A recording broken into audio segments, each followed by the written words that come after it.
ایرانی جرنلز اور ایٹمی جوہری سائنسدانوں کو کس کی ماں پر شہید کیا گیا یا کس کی انفارمیشن پر شہید کیا گیا؟ اس کے علاوہ صدر ٹرمپ نے ایران کو کیوں دھمکی دی؟ اس کے علاوہ ایران کیا سرنڈر کرے گا؟ اور اس کے علاوہ ایک فرانسیسی خاتون کی کہانی بھی اپنی پروگرام میں شامل کریں گے، جس کے بارے میں یہ چرچا کیا جا رہا ہے کہ اس نے ایران کی اعلیٰ شخصیات کی جاسوسی کس طریقے سے اسلام قبول کر کے کی۔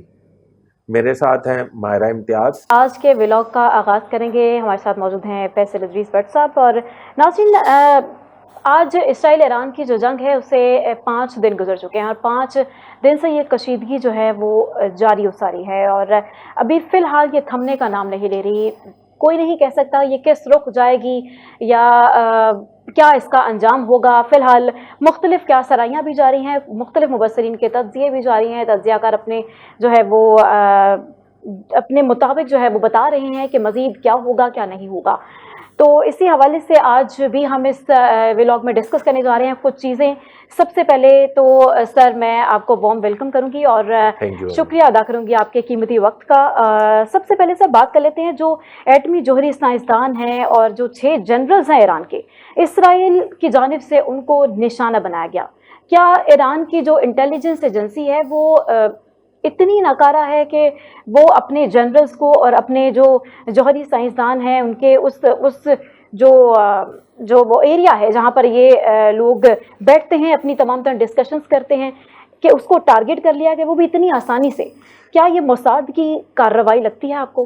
اس میں آپ کو بتاتا ہوں کہ صدر احمدی نژاد سابق صدر ہیں ایران کے، انہوں نے اپنے BBC کو ایک انٹرویو دیا ہے، اس میں انہوں نے کہا ہے کہ ہم نے تہران میں ایک سیکرٹ اجلاس طلب کیا جس میں یہ طے کرنا تھا کہ ایک سیکرٹ فورس ایسی بنائی جائے جو موساد کے ایجنٹس کے کا کلا کما کرے، ان کی نشاندہی کرے اور ان کو گرفتار کرے، ان کی مطلب ان کے خلاف کام کرے۔ تو وہ فورس بنا دی گئی۔ وہ فورس بنانے کے کافی عرصے کے بعد جب ہمارے 20 سے 25 لوگ شہید ہو چکے نامعلوم قاتلوں کے ہاتھوں، تو پتہ چلا اس فورس کا جو سربراہ ہے وہی موساد کا ایجنٹ ہے۔ ٹھیک ہے جی، موساد اور موساد کے 20 لوگ اور بھی اس فورس میں موجود تھے جو اینٹی موساد ایجنٹ فورس تھی۔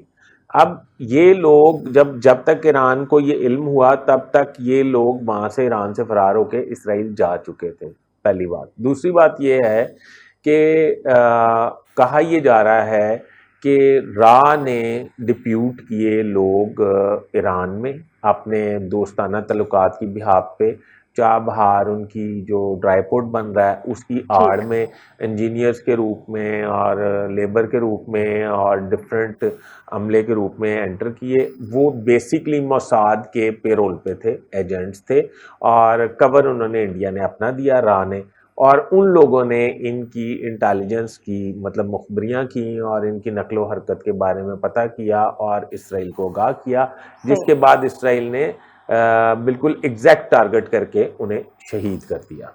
ٹھیک، یعنی کہ یہ اسرائیل بھارت گٹھ جوڑ ہے۔ اس کے یعنی کہ اسرائیل اکیلا کچھ نہیں کر سکتا، اس میں جو ہے امریکہ بھی کہیں نہ کہیں ملوث ہے اور بھارت کے ملوث ہونے کے بھی جو چانسز ہیں جو کہ آپ نے بتایا ہے۔ تو بہرحال آگے بڑھتے ہیں، اور ابھی رائٹ ناؤ جو ایک فرانسیسی خاتون صحافی ہے جن کے بارے میں کافی بات کی جا رہی ہے، بہت تشہیر کی جا رہی ہے کہ جاسوسی کی گئی ہے، اور جاسوسی کے ذریعے جو ہے اتنی اعلیٰ شخصیات جو ایران کی تھیں ان کو نشانہ بنایا گیا، ان کو ٹارگٹ کروایا گیا۔ تو کون ہے وہ، کس طریقے سے یہ چیزیں ہوئیں، آپ اس پر کیا کہیں؟ دیکھیں، ایک پروپیگنڈا کیا جا رہا ہے سوشل میڈیا پہ۔ ایک خاتون ہے، فرانسیسی جرنلسٹ ہیں، ان کا نام ہے کیتھرین پریز شکدام۔ انہوں نے ان کے بارے میں یہ کہا جا رہا ہے کہ انہوں نے اسلام قبول کیا، انہوں نے کیا قبول، ٹھیک ہے۔ انہوں نے اسلام قبول کر کے جو اسلام کے اندر فقہ ہیں انہوں نے اہل تشیع جو ہے وہ فقہ چوز کیا اور وہ ایران آ گئی۔ یہ اہل تشیع فقہ چوز کرنے کے بعد ایران آئی اور انہوں نے اپنا نام زینب رکھ لیا، اور زینب نے یہ کرنا شروع کیا کہ وہاں پہ مضامین لکھنے شروع کر دیے انقلاب کے بارے میں، جو ایران پہ انقلاب آیا تھا، اسلامی انقلاب، اس کے حق میں مضمون لکھنے شروع کر دیے، اچھا اور وہ مضامین اتنے پاپولر ہوئے کہ وہ اس وقت کے مطلب سپریم رہنما جو ہیں ان کی ویب سائٹ پہ بھی شائع ہونے شروع ہو گئے. اس طریقے سے انہوں نے ایسی جگہوں کے بھی دورے کیے جن جگہوں پہ مطلب عام بندے کو جانا الاؤ نہیں تھا، حساس جگہیں تھیں، اور وہ صحافت کی لبادہ اوڑھ کے وہاں ان جگہوں پہ دورے کرتی تھیں.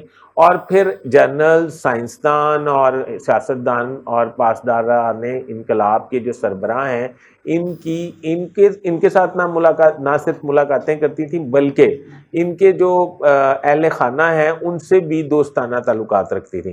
انہوں نے یہ سارا پوائنٹ آؤٹ کیا اور لمحہ بلمحہ وہ ساری چیزیں بھجواتی رہیں اسرائیل کو، اور اسرائیل جو ہے اس نے یہ انفارمیشن لینے کے بعد نقل و حرکت کی اور ان کی رہائش گاہ کی اور ان کے دفاتر کی اور ان کی ٹائمنگز کی، تو اس کے بعد انہوں نے میزائل مارے اور ان کو شہید کر دیا.